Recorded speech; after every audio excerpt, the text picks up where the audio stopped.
अब इस काल ने कैसी व्यवस्था कर रखी है, जैसे दास ने पहले देखा अन्य पंथी सत्संग करते थे, वक्ता हो जाते हैं और गायक बन जाते हैं, परमात्मा के शब्दों को बड़ी सुरीली आवाज में गाते हैं, सुनाते हैं, लेकिन असर किसी का नहीं होता। और ये बातें परमात्मा ने कही है कि ये बातें कहन सुन की नहीं है, ये कर पाड़ने की है। ये कहने सुनने तक सीमित नहीं रखना है, ये तो कर पाड़ने की है, ये कर के पीछा छुटवाने की है। तो परमात्मा हमें याद दिला करते थे कि मौत भूल गया बावड़े, अचरज किया कौन, और तन माटी में मिल जाएगा जो आटे में लौट। पुण्यात्मा सभी को पता है कि मृत्यु होगी,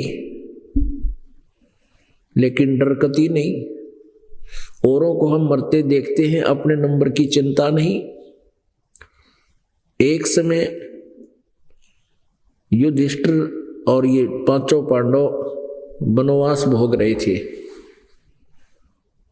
एक बार उनको प्यास लगी, जल पीने के लिए जल की खोज में पहले छोटा जाता था, सब ये नियम है, सबसे छोटा भाई गया, फिर दूसरा गया।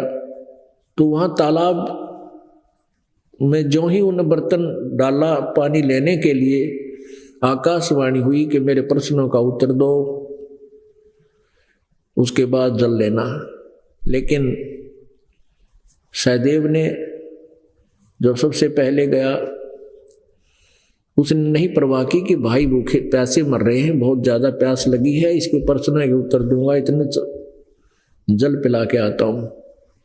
जो ही उसने जल लेने की चेष्टा की, मृत्यु होगी। इंतजार करके दूसरा गया, नकुल गया।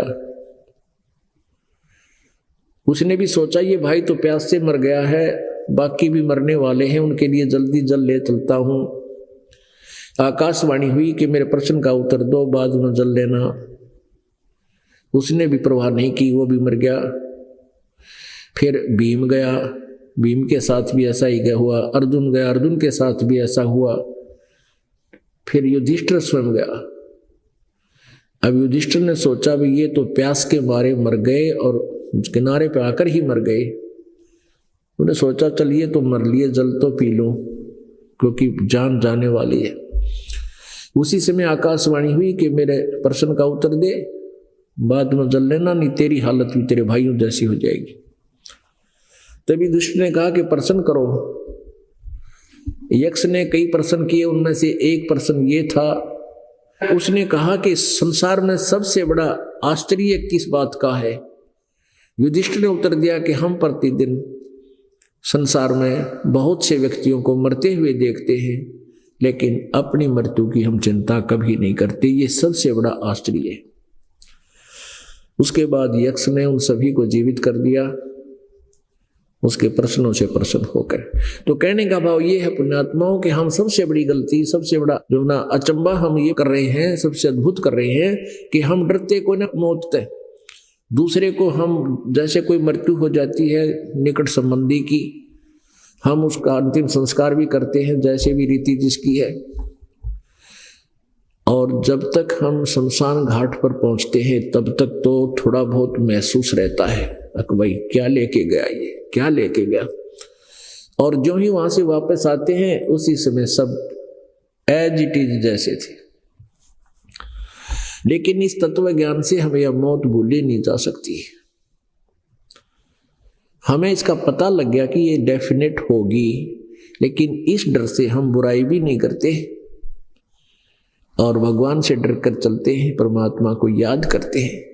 ये सबसे बड़ा फार्मूला बताया परमात्मा ने कि जब तक हम इस मृत्यु से नहीं डरेंगे तो हम भगवान की भक्ति भी नहीं कर सकते और ना ही बुराई छोड़ सकते। जो 2 नंबर का काम करते हैं, किसी से रिश्वत लेते हैं, किसी को लूटते हैं, ठगते हैं या और कुछ करते हैं, तो ये हम बीड़ी शराब मांस तंबाकू का प्रयोग करते हैं और चोरी जारी करते हैं, ये हम तब तक नहीं छोड़ सकते जब तक हमें ये याद नहीं होगा कि मृत्यु ना जाने कब हो जाए।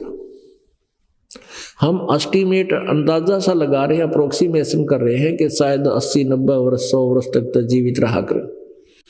पहले तो 70 साल पाछे शरीर जीवन जोगा रहे को ना, कोई एकादा भगवान को अच्छी कोई ठीक संस्कार से हो वो बेशक बचा रहे, और उसके बाद जितना भी समय है आपकी दुर्गति का है, चाहे जीवन 100 वर्ष भी रह जियो। तो कहने का भाव ये है कि हमने इतना लंबा एस्टीमेट अप्रोक्सीमेशन नहीं करना चाहिए, चलन की तैयारी करें। उसके लिए हमने भगवान की भक्ति जो भी क्रिया बता रखी है दिन रात करें अपनी। साथी हमारे चले गए हम भी चालन हारे, कोई कागज में बाकी रह रही तात लगी है वार। फिर क्या बताते हैं, बेटा जाया खुशी हुई भाई बहुत बजाए थाल, ये तो आना जाना लगा हुआ है जो कीड़ी का नाले। परमात्मा कहते हैं कि जैसे पुत्र होता है तो राजा लोग तो बैंड बाजे बजा के खुशी प्रकट किया करते, पूरे शहर में गाने गुणे गा के मिठाई बांटा करते। गरीब आदमी ने वही रीस कर ली, पुत्र होने के उपलक्ष्य में थाली पीटा करें, थाली पर टन टन। तो आसपास के व्यक्तियों को पता लग जाता है कि उनकी पुत्र वधू का बालक होने वाला था, बच्चा होने वाला था, थाली बजी है तो पुत्र हो गया। और फिर वो गुड़ बांटा करते, एक डली सब न देते आसपास के। तो परमात्मा कहते हैं इस काल के लोक में तुम क्या पे खुशी मनाते हो, बेटा जाया खुशी हुई और खूब बजाए थाल, ये तो आना जाना लगा हुआ जो कीड़ी का नाल। बेटा हो गया, युवा हुआ, शादी की तैयारी हुई, विवाह के लिए बारात जा रही थी, रास्ते में एक्सीडेंट हो गया, और पहले दिन शाम ने नाचे थे, गाँव थे, डीजे ले रहे थे, पंगा पा रहे थे, निराज उद्मस्तार रखा था। और सुबह वो लड़का भी मर गया जिसका ब्याह था, 5-7 और साथ में मर गए। तो पुण्यात्मा ठीक है, ये नहीं कि विवाह शादी ना करनी या दैनिक क्रियाएं कति छोड़ दे। परमात्मा कहते फिर फंड क्यों करे, ठीक है ब्याह कर लो, सिंपल वे से जाकर अपनी शादी कर लो। लड़का लड़की का ब्याह होना है, चाहे 10 आदमी चले जाओ, चाहे 2 चले जाओ, उसमें बकवाद और ये फंड करने की क्या आवश्यकता रहेगी, जिस तो भगवान नाराज हो है।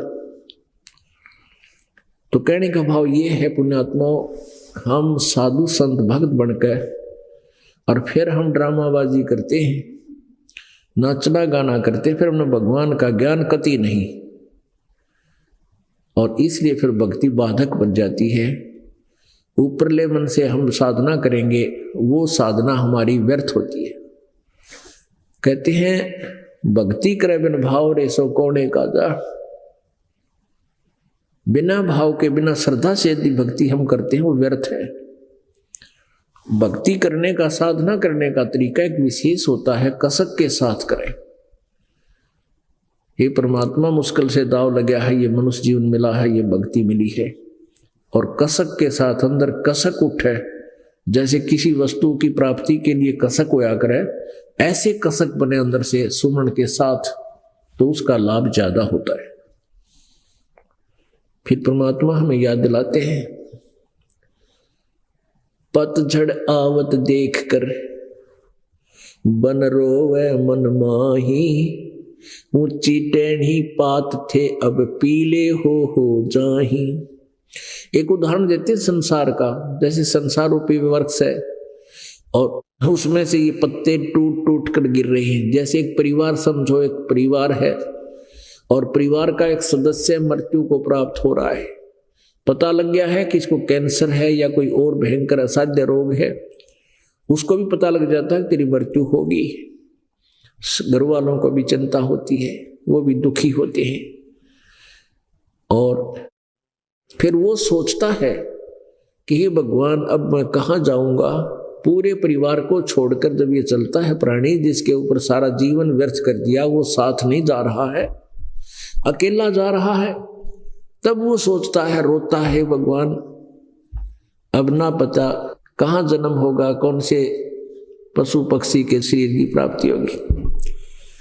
तो क्या बताते हैं, तो अन्य जो वहां आने वाले, उसको मिलने वाले सांत्वना दिया करते हैं, एक ही बात कहते हैं, भाई तो एक दिन सब ने मरना है, सभी ने जाना है यहाँ से, क्यों चिंता करता है, यहाँ तो कोई पीछे रहा ना कोई आगे रहेगा।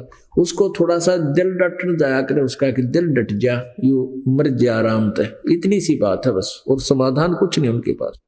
उसके लिए परमात्मा ने एक उदाहरण दिया कबीर जी ने कि पात झड़नता यूं कहे,